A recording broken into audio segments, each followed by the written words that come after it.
ನಮಸ್ಕಾರ ಎಲ್ರಿಗೂ, welcome to my channel. ಇದು ನಮ್ಮನೆಯ ಮತ್ತೊಂದು ದಿನದ ಲಾಗ್ ಆಗಿರುತ್ತೆ.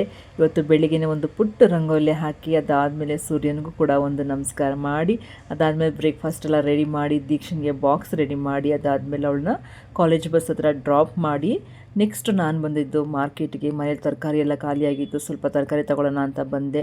ತರಕಾರಿ ಎಲ್ಲ ತೊಗೊಂಡು ಮನೆಗೆ ಹೋಗಿ ಇನ್ನೊಂದಷ್ಟು ಕೆಲಸ ಮುಗಿಸಿ ನಮ್ಮದು ಬ್ರೇಕ್ಫಾಸ್ಟ್ ಆದಮೇಲೆ ವೀಡಿಯೋನ ಕಂಟಿನ್ಯೂ ಮಾಡ್ತಾಯಿದ್ದೀನಿ. ಖಂಡಿತ ವೀಡಿಯೋನ ಪೂರ್ತಿ ನೋಡ್ತೀರಿ ಅಲ್ವಾ? ನೋಡಿ, ನಮ್ಮಮ್ಮ ಎತ್ತು ಮಾಡ್ತಾ ಇದ್ದಾರೆ. ಎಷ್ಟು ಅಂಟ್ಕೊಂಡು ಕೂತಿದೆ. ಬರೀ ರೂಮ್ದೇನೆ ಮೇಕಪ್ದೆ, ಡ್ರೆಸ್ಸಿಂಗ್ ಟೇಬಲ್ದು ಎಷ್ಟಿದ್ದಾವೆ. ಡ್ರೆಸ್ಸಿಂಗ್ ಟೇಬಲ್ದು ಎಲ್ಲ ಜೋಡಿಸ್ಬೇಕು. ಇವಾಗ ಒಂದು ಚೀಲ ಮಾತ್ರ ಓಪನ್ ಮಾಡಿದ್ದೀನಿ, ಎಲ್ಲ ಜೋಡಿಸ್ಬಿಟ್ಟು ಹೋಗೋಣ ಅಂತ. ಯಾಕೆ ಹಿಂಗೆ ಜೋಡಿಸ್ತಾ ಇದ್ದೀನಿ ಅಂತ ಯೋಚನೆ ಮಾಡ್ತಿದ್ದೀರಾ? ಮನೆ ಖಾಲಿ ಮಾಡುವಾಗ ಇದು ಬಾಡಿಗೆ ಕೊಡ್ತೀವಿ ಅಂತ ಎಲ್ಲ ತಗೊಂಡು ಹೋಗ್ಬಿಟ್ಟಿತ್ತು. ಅಲ್ಲೇನು ಎಕ್ಸ್ಟ್ರಾ ಇತ್ತು ಅದನ್ನೆಲ್ಲ ತಂದು ಹಾಕ್ಬಿಡೋಣ ಅಂತ. ಬಾಡಿಗೆ ಮನೇಲಿ ಸುಮ್ಮನೆ ಏನಕ್ಕೆ ಎಕ್ಸ್ಟ್ರಾ ಇಟ್ಕೊಳ್ಳೋದು ಅನ್ನೋದಕ್ಕೋಸ್ಕರ ಆದಷ್ಟು ತೊಗೊಂಡು ಎಲ್ಲ ಜೋಡಿಸ್ತಾ ಇದ್ದೀನಿ. ಹಿಂಗಿದೆ ನೋಡಿ, ಹೆಣ್ಮಕ್ಳಿದ್ರೆ ಇಷ್ಟೆಲ್ಲ ಇಟ್ಕೋಬೇಕಂತ ಇವಾಗ ಕ್ವಶನ್ ಮಾರ್ಕ್ ಆಯ್ತಾಯ್ತು. ನನಗೆ ಅವಶ್ಯಕತೆ ಇರಲಿಲ್ಲ. ಮಕ್ಕಳು ಚಿಕ್ಕವರಿದ್ದಾಗ ಸಿಕ್ಕಾಬಟ್ಟೆ ತೊಗೊಂಡ್ಬಿಟ್ಟೆ. ಅದಕ್ಕೋಸ್ಕರ ಎಲ್ಲ ಈಗ ಅಂದ್ಕೊಂಡು ಇದನ್ನು ಜೋಡಿಸೋದೇ ಒಂದು ದೊಡ್ಡ ಕೆಲಸ. ಮನೆ ಕ್ಲೀನಿಂಗ್ ಕೆಲಸ ಆಯಿತು. ಅದಾದಮೇಲೆ ಇವಾಗ ಎಲ್ಲನೂ ನೀಟಾಗಿ ಆರ್ಗನೈಸ್ ಮಾಡೋಣ ಅಂತ ಎಲ್ಲ ತೆಗೆದಿಟ್ಬಿಟ್ಟಿದ್ದೀನಿ. ಡ್ರಾಯರ್ಗಳೆಲ್ಲ ತೆಗೆದಿಟ್ಟಿದ್ದೀನಿ. ಸೊ ಇದೆಲ್ಲ ಮುಗಿಸ್ಬೇಕು ಸದ್ಯಕ್ಕೆ. ನೋಡಿ ರೀತಿ ನಾನು ಬಾಕ್ಸ್ಗಳನ್ನ ತೊಗೊಂಡಿದ್ದೆ ಆರ್ಗನೈಸ್ ಮಾಡ್ಕೊಳ್ಳೋಣ ಅಂದ್ಬಿಟ್ಟು. ಆಲ್ರೆಡಿ ಇತ್ತು, ಅದನ್ನು ನೀಟಾಗಿ ಇನ್ನೊಂದ್ಸಲ ಜೋಡಿಸ್ಕೊತಾ ಇದ್ದೀನಿ. ಇಷ್ಟೆಲ್ಲ ಐತೆ. ನನ್ನ ಮಕ್ಕಳು ಮಾತ್ರ ಯಾವುದನ್ನು ಹಾಕೊಳ್ಳೋದಿಲ್ಲ ಅಷ್ಟೆ. ಹಿಂಗಿದೆ, ಮುಗಿಸ್ಬಿಟ್ಟು ಸಿಗೋಣ ಆಮೇಲೆ. ದೀಪು ಯಾರನ್ನ ಜೋಡಿಸ್ತಾ ಅಂತ ಇದ್ದೀನಿ. ನೋಡಿ ಇಲ್ಲಿ ಅವ್ರ ಅಕ್ಕನಿಗೆ ಒಂದು ಗೌನ್ ತೆಗೆದಿಡು ಅಂತ ನಾನಂದರೆ ಎಲ್ಲನೂ ಹರಡ್ಬಿಟ್ಟು ಇರೋ ಗೌನ್ಗಳೆಲ್ಲ ಕೊಟ್ಟು ಕಳಿಸಿದ್ದೀನಿ ಇಲ್ಲಿಗೆ. ಈಗ ಅವಳಿಗೆ ಫಂಕ್ಷನ್ ಆಯ್ತಂತೆ, ಗೌನ್ ಬೇಕಂತೆ. ಅವಳ ಫಂಕ್ಷನ್ಗೆ ಒಂದು ಗೌನ್ ಹುಡುಕ್ ಮಾಡ್ಕೊಂಡ್ರೆ ನೀನೇ ಆಟಾಡ್ಕೊಂಡು ಇದ್ದಿದ್ದಲ್ಲ ದೀಪ್ತಿ. ತಿರ್ಕೊ ಹೋಗ್ಲಿ ಕಡೆಗಾದ್ರೂ. ಹೆಂಗೆ ಕಾಣ್ತಾ ಇದ್ದೀನಿ ನೋಡೋಣ. ತೋರ್ಸೋದು ನಿನ್ನ ಗೌನ್, ನಿಂದಲ್ಲ ನಿಮ್ಮ ಅಕ್ಕನ ಗೌನ್. ಹಿಂಗೆ ಫುಡ್ ತೆಗಿ ಮೇಲ್ಗಡೆದ್ದು ಇದ್ದ ಇಲ್ಲಿ ನೋಡಿ. ಹಿಂಗೂ ಉಂಟೆ ಅಂತ ಅನ್ಬೇಕು ಇವಾಗ. ಎಷ್ಟು ಹರಡ್ಕೊಂಡು ದೀಪ್ತಿ. ಯಾಗಿರೋ ಕೆಲಸದ ಮಧ್ಯೆ ಹೆಂಗೆ ಕೆಲಸ ಕೊಡ್ತೀಯಾ? ಇನ್ನೊಂದು ತೆಗ್ದಿಡೋ. ಯಾವುದು? ಇನ್ನೊಂದು ಅವಳದು ಇನ್ನೊಂದು ಐತೆ ಕಲರ್ದು ಒಂದು, ಎಷ್ಟು ಹೇಳಕ್ಕೆ ಗೊತ್ತಿಲ್ಲ. ಸಾಕು ಈ ಕಡೆ ಬಾ ದೀಪ್ತಿ. ಫುಲ್ ಗೌನ್ ತೋರ್ಸೋಣ. ಕ್ಲಿಪ್ ಹಾಕೊಂಡಿದ್ದೀನಿ ಇದಕ್ಕೆ ಇಲ್ಲ ನೋಡಿ ಎಷ್ಟು ಚೆನ್ನಾಗೈತೆ. ಇದು ನಮ್ಮ ದೀಕ್ಷನ್ಗೆ ನಾನು ಬರ್ತ್ಡೇಗೆ ತಗೊಟ್ಟಿದ್ದು. ಹಾಕ್ಕೊಳ್ಳೋದೇ ಇಲ್ಲ ನನ್ನ ಮಕ್ಳು ಈ ಥರ ಬಟ್ಟೆಗಳೆಲ್ಲನೂ. ಎಷ್ಟು ಗೌನ್ ಇಟ್ಟಿದ್ದೀನಿ ಅಂದರೆ ಯಪ್ಪ, 2 ಇದಕ್ಕೆ ತುಂಬಿಸಿಟ್ಟಿದ್ದೀನಿ. ಯಾವಾಗ ಹಾಕೊಂತಾರೋ ಹಿಂಗೆ ಮನೇಲಿದ್ದಾಗ ಸುಮ್ಮನೆ ಹಾಕ್ಕೊಳ್ಳೋದು. ನೋಡಿ, ನಾನು ಆದಷ್ಟು ಮುಗಿಸಿದ್ದೀನಿ. ಡ್ರೆಸ್ಸಿಂಗ್ ಟೇಬಲ್ಗೆ ಜೋಡಿಸಿದ್ದಾಯಿತು. ಸದ್ಯಕ್ಕೆ ಇಷ್ಟಾಗಿದ್ದಾವೆ ಡ್ರೆಸ್ಸಿಂಗ್ ಟೇಬಲಲ್ಲಿ. ಇನ್ನು ಉಳಿದದ್ದು ಮೈಸೂರು ಮನೇಲಿದೆ. ಇಲ್ಲಿಗೆ ಒಂದಷ್ಟು ಜೋಡಿಸಿದ್ದೀನಿ. ನಾನೇನಂದರೆ ಫುಡ್ದೆಲ್ಲ ಪ್ಯಾಕಿಂಗ್ ಬಾಕ್ಸ್ ಇರುತ್ತಲ್ಲ, ಅದೆಲ್ಲ ವೇಸ್ಟ್ ಮಾಡಲ್ಲ, ಈ ರೀತಿ ಇಟ್ಕೊಂಡಿರ್ತೀನಿ. ಇಲ್ಲಿಗೂ ಒಂದಷ್ಟು ಜೋಡಿಸಿದ್ದೀನಿ, ಜಾಸ್ತಿ ಏನಿಲ್ಲ. ಇದು ಮಾತ್ರ ಇನ್ನೂ ಜೋಡಿಸಿಲ್ಲ. ಕಸ ಹೊಡಿತಾ ಇದ್ದೀನಿ ನಾನು, ಎಲ್ಲ ಕ್ಲೀನ್ ಮಾಡಿಬಿಡೋಣ. ಆಮೇಲೆ ನೋಡಿ ಸೀರೆಗಳಿದ್ದಾವೆ.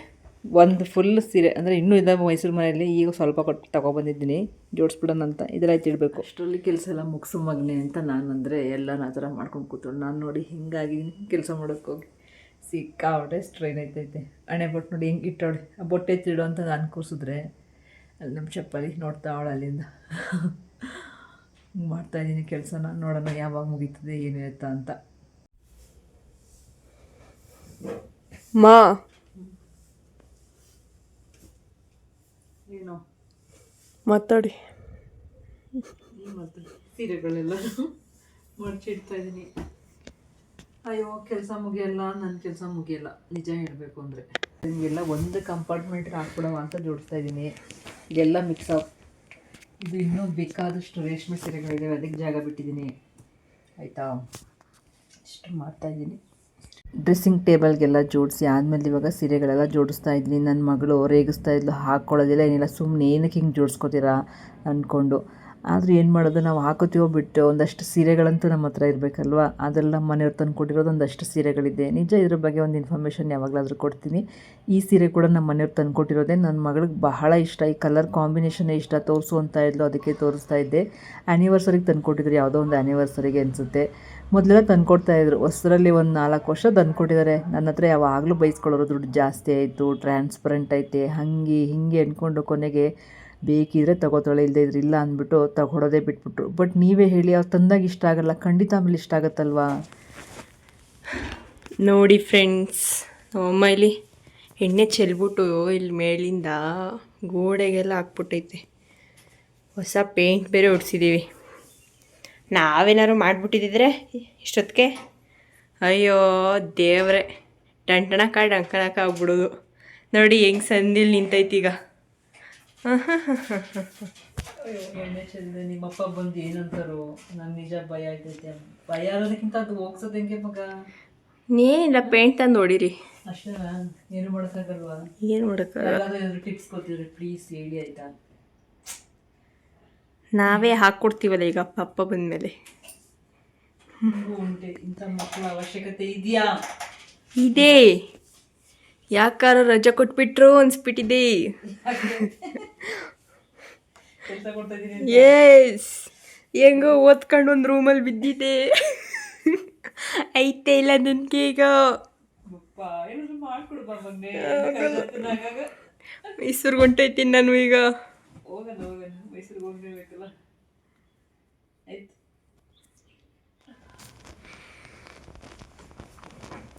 ಯಾರೋ ಯಾರೋ ಗೀಚಿಯಾದ ನಮ್ಮಮ್ಮನಿಗೆ ಅಡೆ ಬರಹ. ಏನು ಮಾಡೋದು ಮಗ? ನೋಡಿಲ್ಲಿ, ಇಲ್ಲಿ ಬಟ್ಟೆ ತೆಗಿತಾ ಇದ್ದೀನ ಇವಾಗ. ನಿಮ್ಮ ಅಪ್ಪನ ಬಟ್ಟೆಗಳು ನೋಡಿ, ಎಷ್ಟು ಹೊಸ ಬಟ್ಟೆಗಳಾಯ್ತು, ಕಾಣಿಸ್ತೈತಾ? ರಂಗೋಲಿ ಶೋರೂಮಿಂದ ಮೈಸೂರು ತಗೊಂಡಿದ್ದು, ಜನವರಿ ತಗೊಂಡ್ರೆ ಬಟ್ಟೆಗಳು. ಇದಿಷ್ಟು ಬಟ್ಟೆಗಳನ್ನ ಒಂದೇ ಒಂದು ಸ್ಟಿಚ್ ಮಾಡಕ್ಕೆ ಕೊಟ್ಟಿಲ್ವಲ್ಲ ಪುಣ್ಯಾತ್ಮ. ಏನು ಮಾಡಲಿ ದೀಪಿ? ಬಟ್ಟೆಗಳು ಹಾಕ್ಕೊಳ್ಳುವಾಗ ಹೇಳೋದು, ಅಯ್ಯೋ ನನ್ನ ಬಟ್ಟೆನೇ ಇಲ್ಲ ಅಂತ. ಇಲ್ಲಿ 2 white shirt, colour shirt, 4 colour shirt, ಆಮೇಲೆ ಯಪ್ಪ 4 ಪ್ಯಾಂಟ್ ಪೀಸು ಇಲ್ಲೇ ಐತೆ. ನಾನು ಇಲ್ಲಿ ಇಲ್ಲ ಅನ್ನೋದಕ್ಕೋಸ್ಕರ ಅದನ್ನು ಸ್ಟಿಚ್ ಕೊಡಲ್ಲ, ಯಾಕಂದರೆ ಅಷ್ಟು ಕೆಲಸ ಎಲ್ಲ ಮಾಡ್ತಿದ್ದೆ ನಾನು ಅದಕ್ಕೋಸ್ಕರ. ಅವ್ರಾಗ ಅವರು ಒಂದು ಬಟ್ಟೆನೂ ಸ್ಟಿಚ್ ಮಾಡಿಸ್ಕೊಳ್ಳಲ್ಲ. ಇಂಥ ಜನಗಳ ಮಧ್ಯೆ ನನ್ನ ಪರಿಸ್ಥಿತಿ ಹಂಗೆ ಇರೋದು. ನೀನು ಹೇಳ್ದಲ್ಲ ಇವಾಗ ಆಡು. ಅವ್ರೊಬ್ಬರೇ ಅಲ್ಲ, ಅವ್ರ ಮಕ್ಕಳು ಸೇಮ್. Not at all. ನಾನು ಇಷ್ಟು ಕಷ್ಟಪಡ್ತಾ ಇದ್ದೀನಿ, ಅಲ್ಲಿ ಮಲ್ಕೊಂಡು ಮೊಬೈಲ್ ನೋಡ್ತಾವೆ. ಹೇಳೋದು ಮಾತ್ರ ಯಾಕಾದ್ರೂ ನಂಗೆ ರಜೆ ಕೊಟ್ಟರು. ಹೌದು, ಯಾಕೆ ರಜೆ ಕೊಟ್ಟರು? ನನ್ನ ಪರಿಸ್ಥಿತಿ. ಸಂಜೆ ಮೈಸೂರಿಗೆ ಹೋಗ್ಬೇಕು ಅಂದ್ಕೊಂಡಿದ್ದೀವಿ. ಅಷ್ಟೆಲ್ಲ ನಾನು ಇಷ್ಟು ಕೆಲಸ ಮುಗಿಸಿ ಅಡುಗೆ ಮಾಡಿ. ಇನ್ನು ಟೈಮ್ ಎಷ್ಟು ಇವಾಗ? ತಡೀರಿ, 1 ಗಂಟೆ. 1 ಗಂಟೆ ಆಯಿತು. ಮಧ್ಯಾಹ್ನಕ್ಕೆ ಏನು ರೆಡಿ ಮಾಡಿಲ್ಲ. ಇದೊಂದು ಸ್ಟೆಪ್ ಮುಗಿಸ್ಬಿಡೋಣ ಅನ್ಕೊಂಡು ಕೂತಿದ್ದೀನಿ. ಕೂತ್ಕೊಳ್ಳಿ, ಬಾಯ್. ನೋಡಿದ್ರಲ್ಲ, ಬೆಳಿಗ್ಗೆ ಮಾರ್ಕೆಟ್ಗೆ ಹೋಗಿ ತರಕಾರಿ ಎಲ್ಲ ತೊಗೊಬಂದಿದ್ದೀನಿ. ಬಟ್ ಟೈಮ್ ಇಲ್ವಲ್ಲ ಅಡುಗೆ ಮಾಡೋದಕ್ಕೆ, ಅದಕ್ಕೆ ಖಾರ ಪೊಂಗಲ್ ಮಾಡ್ಕೊಂಡಿದ್ದೆ. 1 ಪಾಟ್ ಥರ ಸಿಂಪಲ್ಲಾಗಿ ಆಗುತ್ತೆ ಅಂದ್ಬಿಟ್ಟು ಖಾರ ಪೊಂಗಲ್ ಮಾಡಿಕೊಂಡು ಅದ್ರ ಜೊತೆಗೆ ಸ್ವಲ್ಪ ಅಂಬ್ಲಿನೂ ಕೂಡ ಮಾಡ್ಕೊಂಡಿದ್ದೆ. ಬರೀ ರೈಸೇ ತಿನ್ನಬಾರ್ದು, ಬೆಳಿಗ್ಗೆನೂ ರೈಸ್ ಮಾಡಿದ್ರಿಂದ ಸ್ವಲ್ಪ ರೈಸು ಅದ್ರ ಜೊತೆಗೆ ಅಂಬ್ಲಿ ತೊಗೊಳ್ಳೋಣ ಅಂದ್ಬಿಟ್ಟು. ಹಿಂಗೆ ಇರುತ್ತೆ, ತರಕಾರಿ ತಂದ್ರೂ ಅಡುಗೆ ಮಾಡೋಕ್ಕೆ ಟೈಮ್ ಇರೋದಿಲ್ಲ. ಮನೆಯವರು ಕೂಡ ಜೊತೆಗೆ ಮೈಸೂರಿಗೆ ಬರ್ತೀನಿ ಅಂದರು, ಇನ್ನು ಮಾಡಿ ಮತ್ತೆ ಪ್ಯಾಕ್ ಮಾಡ್ಕೊಂಡು ಹೋಗ್ಬೇಕಲ್ಲ ಅಂತ ಸಿಂಪಲ್ಲಾಗಿ ಮಾಡಿಕೊಂಡೆ ಮಧ್ಯಾಹ್ನದ ಊಟಕ್ಕೆ. ಅದಾದಮೇಲೆ ಮನೆಯೆಲ್ಲ ಕಸ ಹೊಡೆದೆ. ಎಷ್ಟು ಕಸ ಅನ್ನಿಸ್ತಾಯಿತ್ತು ಅಂದರೆ, ಮನೆ ತುಂಬ ಹರಡ್ಕೊಂಡು ನಂಗೆ ನಿಜ ನನ್ನ ವಾಯ್ಸ್ ನೋಡಿದ್ರೆ ನಿಮ್ಗೆ ಅನ್ನಿಸ್ತಾ ಇರಬೇಕು, ಇವಾಗ ನನ್ನ ವಾಯ್ಸ್ ಡಲ್ಲಾಗೇ ಇದೆ, ಅಷ್ಟು ಸ್ಟ್ರೈನ್ ಆಗಿದ್ದೆ ಕೆಲಸ ಮಾಡಿ. ಆಮೇಲೆ ನನ್ನ ಮಗಳು ಮಲಗಿದವಳು ಎದ್ದು ಮನೆ ಒರೆಸ್ಕೊಟ್ಲು. ಬಿಡಿಯಮ್ಮ ನಾನು ಮನೆ ಒರೆಸ್ಕೊಡ್ತೀನಿ ಅಂತ. ನೆಕ್ಸ್ಟ್ ನಾನು ಫ್ರೆಶ್ನಪ್ ಆಗಿ ದೇವ್ರ ಪೂಜೆ ಎಲ್ಲ ಮಾಡಿದೆ. ನಾನು ಇವತ್ತೇ ದೇವ್ರ ಪೂಜೆ ಮಾಡ್ತಿದ್ದೆ, ನಮ್ಮ ದೀಪ್ತಿ ಮಾಡಿದ್ಲು. ಅದಾದಮೇಲೆ ನಾನು ಮಾಡೋಕ್ಕೆ ಟೈಮೇ ಆಗಿರಲಿಲ್ಲ. ಮನೇಲಿ ಬಿಟ್ಟಿರೋ ಹೂವನ್ನ ಕಿತ್ತು ಈ ರೀತಿ ಪೂಜೆ ಮಾಡೋದು ಎಷ್ಟು ಚೆನ್ನಾಗಿರುತ್ತೆ ಅಲ್ವಾ. ಅದಾದಮೇಲೆ ಇನ್ನು ಬ್ಯಾಗೆಲ್ಲ ಪ್ಯಾಕಿಂಗ್ ಆಯಿತು. ಇಷ್ಟು ಲೆವೆಲ್ಗೆ ಕೆಲಸ ಆಗೋಷ್ಟೊತ್ತಿಗೆ ಎಷ್ಟು ಸ್ಟ್ರೈನ್ ಆಗಿತ್ತು ಗೊತ್ತಾ, ನಿಜ ಹೇಳ್ತೀನಿ ಅಪ್ಪ. ನೋಡಿ, ಆಲ್ಮೋಸ್ಟ್ ಎಲ್ಲ ಕೆಲಸ ಮುಗಿಸಿ ನಾನು ನನ್ನ ಮಗಳು ರೆಡಿ ಆಗಿಬಿಟ್ವಿ. ದೀಪೆ ತಿರ್ಗೋ. ಇವಾಗ ಸ್ವಲ್ಪ ನಾವು ಮನುಷ್ಯ ಥರ ಕಾಣಿಸ್ತಾ ಇದ್ದೀವಿ. ಕೆಲಸ ಮಾಡಿ ಮಾಡಿ ಫುಲ್ ಸ್ಟ್ರೈನ್ ಆಗೋಗ್ಬಿಟ್ಟಿದ್ದು ಅಲ್ವಾ ದೀಪು? ಇವಾಗ ಒಂಚೂರು ಹೊರಗಡೆ ಹೋಗೋ ಕೆಲಸ ಐತೆ, ಹೋಗೋಣ ಬನ್ನಿ. ಒಂದೊಂದು ಸಲ ಅನಿಸುತ್ತೆ, ಇಷ್ಟೆಲ್ಲ ಕೆಲಸ ಹೆಂಗಪ್ಪ ನಿಭಾಯಿಸೋದು ಅಂತ.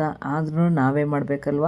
ಮನೇಲೆಲ್ಲ ರೆಸ್ಪಾನ್ಸಿಬಿಲಿಟಿ ನಾವು ತೊಗೊಂಡಿದ್ದೀವಿ ಅಂದಮೇಲೆ ಖಂಡಿತ ನಾವೇ ಮಾಡಬೇಕು. ಏನಂತೀರಿ? ಅದಾದಮೇಲೆ ನಾನು ಹೋಗಿದ್ದು ಇಲ್ಲಿ ಪ್ರಾವಿಷನ್ ಸ್ಟೋರ್ಗೆ. ನಾವು ರೆಗ್ಯುಲರಾಗಿ ಹೋಗ್ತೀವಲ್ಲ, ಆ ಪ್ರಾವಿಷನ್ ಸ್ಟೋರ್ಗೆ ಹೋಗಿ ಮನೆಗೆ ಒಂದಷ್ಟು ಕಾಳು ಅದು ಇದು ಬೇಕಾಗಿತ್ತು, ಅವನ್ನೆಲ್ಲ ಪ್ಯಾಕಿಂಗ್ ಮಾಡಿಸ್ಕೊತಾ ಇದ್ದೆ. ನನ್ನ ಮಗಳು ಸೈಡಲ್ಲಿ ಕೂತ್ಕೊಂಡು ವಿಡಿಯೋ ಮಾಡ್ತಾಳೆ. ನಂಗೆ ಗೊತ್ತೇ ಇಲ್ಲ ಇವಳೆಲ್ಲಿ ಕೂತ್ಕೊಂಡ್ಲು ಅಂತ ಯೋಚನೆ ಮಾಡಿದ್ರೆ ಸೈಡಲ್ಲಿ ಕೂತ್ಕೊಂಡು ವಿಡಿಯೋ ಮಾಡ್ತಾಯಿದ್ಲು. ಇದೇ ಥರ ಇರುತ್ತೆ. ನಮ್ಮ ಮನೆಯವ್ರಿಗೆ ಟೈಮ್ ಇರಲ್ಲ, ನನಗೂ ಟೈಮ್ ಇರಲ್ಲ. ಇರೋ ಟೈಮ್ನ ಅಡ್ಜಸ್ಟ್ ಮಾಡಿಕೊಂಡು ಈ ರೀತಿ ಎಲ್ಲನೂ ನಿಭಾಯಿಸಬೇಕು. ಒಂದೊಂದು ಸ್ಟ್ರೆಸ್ ಆದಾಗ ಅನಿಸುತ್ತೆ ಬೇಕಿತ್ತ ಇಷ್ಟೊಂದು ಕೆಲಸ ಶುರು ಆಗಿಬಿಡುತ್ತೆ. ಅದಾದಮೇಲೆ ನಾನು ಬಂದಿದ್ದು ನಮ್ಮ ಬಿಲ್ಡಿಂಗ್ ಕನ್ಸ್ಟ್ರಕ್ಷನ್ ಸ್ಟಾರ್ಟ್ ಆಗಿದೆ. ಲೇಟ್ ಆಯಿತು, ಯಾಕಂದರೆ ಲೈಸೆನ್ಸ್ ಅಪ್ರೂವ್ ಮಾಡೋದು ಲೇಟ್ ಮಾಡಿದ್ರು. ಸ್ವಲ್ಪ ಬೇಜಾರಾಯಿತು ನಮಗೆ. ನಮ್ಮ ಮನೆಯವರೇ ಒಬ್ಬರು ಅಫಿಷಿಯಲ್ ಆಗಿ ಇದ್ಕೊಂಡು ಅಂಥವ್ರಿಗೆ ಇಷ್ಟೊಂದೆಲ್ಲ ಸತಾಯಿಸ್ಬಿಟ್ರಲ್ಲ ಲೈಸೆನ್ಸ್ ಕೊಡೋದಕ್ಕೆ. ಅವ್ರದ್ದೇ ಆದ ಎಕ್ಸ್ಪೆಕ್ಟೇಷನ್ಸ್ ಎಲ್ಲ ಇರುತ್ತೆ, ಅದನ್ನೆಲ್ಲ ನಿಭಾಯಿಸ್ಕೊಂಡು ಲೈಸೆನ್ಸ್ ತೊಗೋಬೇಕು. ಪರವಾಗಿಲ್ಲ, ಏನೂ ಮಾಡೋಕ್ಕಾಗಲ್ಲ ಅಲ್ವಾ. ಕೆಲವೊಂದು ಸಿಸ್ಟಮ್ ಇರೋದೇ ಆ ರೀತಿ, ಅದಕ್ಕೆ ನಾವು ಅಡ್ಜಸ್ಟ್ ಆಗೋಗ್ಬಿಟ್ಟಿದ್ದೀವಿ ಅನಿಸುತ್ತೆ. ಏನೇ ಅವು ನಮ್ಮ ಬಿಲ್ಡಿಂಗ್ ಕನ್ಸ್ಟ್ರಕ್ಷನ್ ಸ್ಟಾರ್ಟ್ ಆಯಿತು. ಇಷ್ಟ ಆಗಿದೆ. ನನಗೆ ಬಂದಿಲ್ಲಿ ನೋಡಲಿಕ್ಕೂ ಟೈಮ್ ಆಗಿರಲಿಲ್ಲ, ಅಷ್ಟು ಕೆಲಸ. ಇನ್ನು ಮೈಸೂರಿಗೆ ಹೊರ್ಟೋಗ್ತೀನ, ಬಂದು ನೋಡಬೇಕು ಅನ್ನೋದಕ್ಕೋಸ್ಕರ ಬಂದೆ. ನನಗೆ ಬೇಜಾರಾಗ್ತಿದೆ. ಮೋಸ್ಟ್ಲಿ ಈ ಬಿಲ್ಡಿಂಗ್ ಆಗುವಾಗಲೇ ಅನಿಸುತ್ತೆ ನಾನು ಯಾವುದೇ ಕೆಲಸದಲ್ಲೂ ಅಷ್ಟು ಬಂದಿಲ್ಲ. ಬಟ್ ನೋಡೋಣ, ಮುಂದೆ ರಜೆ ಎಲ್ಲ ಇರೋದ್ರಿಂದ ಮಕ್ಕಳಿಗೆ ಆಗಾಗ ಬರ್ತಾನೆ ಇರ್ತೀನಿ, ನೋಡ್ತಾನೆ ಇರ್ತೀನಿ. ಒಂದು ರೀತಿ ಇದು ನನ್ನ ಕನಸು. ನಮ್ಮ ಮನೆ 4 ಜನಕ್ಕೆ ಹೋಲಿಸಿದ್ರೆ ನನಗೆ ತುಂಬ ಇಷ್ಟ ಆಗಿರೋಂಥ ಒಂದು ಬಿಲ್ಡಿಂಗ್ ಇದು. ಆಗಲೇಬೇಕು, ಇದು ಚೆನ್ನಾಗಾಗಬೇಕು. ಸ್ವಲ್ಪ ಲೇಟ್ ಆದ್ರೂ ಪರವಾಗಿಲ್ಲ, ನೀಟಾಗಿ ಆಗಲಿ ಅನ್ನೋದೊಂದು ಆಸೆ ಇದೆ. ನೋಡೋಣ, ಎಲ್ಲ ಮುಗಿದ ಮೇಲೆ ಅದ್ರ ಬಗ್ಗೆ ನಿಮಗೆ ಡೀಟೇಲ್ಸ್ ಕೊಡ್ತಾ ಹೋಗ್ತೀನಿ. ಇಲ್ಲಿಗೆ ಬಂದಿದ್ದು ನೋಡಿದ್ದು ಎಲ್ಲ ತುಂಬಾ ಖುಷಿ ಅನ್ನಿಸ್ತು. ಕೆಳಗೆ ಬಿದ್ದು ಎತ್ಕೊಂಡು ಚುಮ್ಮಿ ಬೀಳ್ತೀರಾ? ಬೀಳು ನೀನು. ನಾನು ಯಾಕೆ ಬೀಳಲಿ? ಫೋನ್ ಬಿದ್ದುಬಿಟ್ರೆ ಬೀಳಿಸ್ಲಾ? ನೀನು ಬೀಳಿಸ್ತೀನಿ. ಇನ್ನು ನನ್ನ ಮಗಳಂತೂ ನನಗೆ ಕ್ಯಾಮ್ರಾಮನ್ ಆಗಿಬಿಟ್ಟಿದ್ದಾಳೆ. ರಜಾ ಮುಗಿಯೋವರೆಗೂ ನನಗೆ ಕ್ಯಾಮ್ರಾಮನ್ ಇವಳು ಅಂತಲೇ ಹೇಳ್ಬೋದು. ಒಂಥರ ಖುಷಿ ಇದೆ. ನಾನು ಒಂದಷ್ಟೊತ್ತು ನಿಂತಿದ್ದು, ಸಮಯನ ಕಳೆದು ಅದಾದಮೇಲೆ ಮನೆಗೆ ಬಂದೆ. ಬನ್ನಿ, ಇವಾಗ ಮನೇಲಿ ವಿಡಿಯೋ ಕಂಟಿನ್ಯೂ ಮಾಡ್ತಾ ಆಮೇಲೆ ವಿಡಿಯೋ ಎಂಡ್ ಮಾಡ್ತೀನಿ. ಓಕೆ, ತಗೊಳ್ಳಲ್ವಾ? ನಾನು ಹಿಂಗೆ ಹೇಳ್ಕೊಂಬರಲ್ಲ. ಅಲ್ಲಿ ಬಾಗ್ಲಾಕಿ. ಓಕೆ, ನೋಡಿದ್ರಲ್ಲ ಇವತ್ತಿನ ವಿಡಿಯೋ ಹೇಗೆ ಅನ್ನಿಸ್ತು, ಇಷ್ಟ ಆಯಿತು ಅಂತ ಭಾವಿಸ್ತೀನಿ. ವಿಡಿಯೋ ಇಷ್ಟ ಆದರೆ ಪ್ಲೀಸ್ ಲೈಕ್, ಶೇರ್, ಕಮೆಂಟು ಮರಿಬೇಡಿ. ಹಾಗೆಯೇ ದಯವಿಟ್ಟು ನನ್ನ ಚಾನಲ್ನ ಸಬ್ಸ್ಕ್ರೈಬ್ ಮಾಡ್ಕೊಂಡು ನೋಡಿ. ಇವಾಗ ಎಲ್ಲ ಲಗೇಜ್ ತಗೊಂಡು ನಮ್ಮ ನೆಕ್ಸ್ಟ್ ಪಯಣ ಮೈಸೂರಿಗೆ. ಆಲ್ಮೋಸ್ಟ್ ಮನೆಯೆಲ್ಲ ಕ್ಲೀನ್ ಮಾಡಿದ್ದೀವಿ. ಇನ್ನೇನು ದೀಪ್ತಿ ರಜೆ ಇರೋದ್ರಿಂದ ಆಗಾಗ ಬರ್ತಾನೆ ಇರ್ತೀವಿ. ದೀಕ್ಷೆಗೂ ವೀಕೆಂಡ್ ಯಾವಾಗಲೂ ರಜೆ ಇರುತ್ತೆ, ಬರ್ತಾ ಇರ್ತೀವಿ. ಸೊ ಇದಾಗಿತ್ತು ಇವತ್ತಿನ ವಿಡಿಯೋ. ನೋಡಿದ್ರಲ್ವಾ? ಓಕೆ, ಮತ್ತೆ ಮುಂದಿನ ವಿಡಿಯೋದಲ್ಲಿ ಸಿಗ್ತೀನಿ. ಹೋಗಿ ಬರಲಾ? ಧನ್ಯವಾದಗಳು.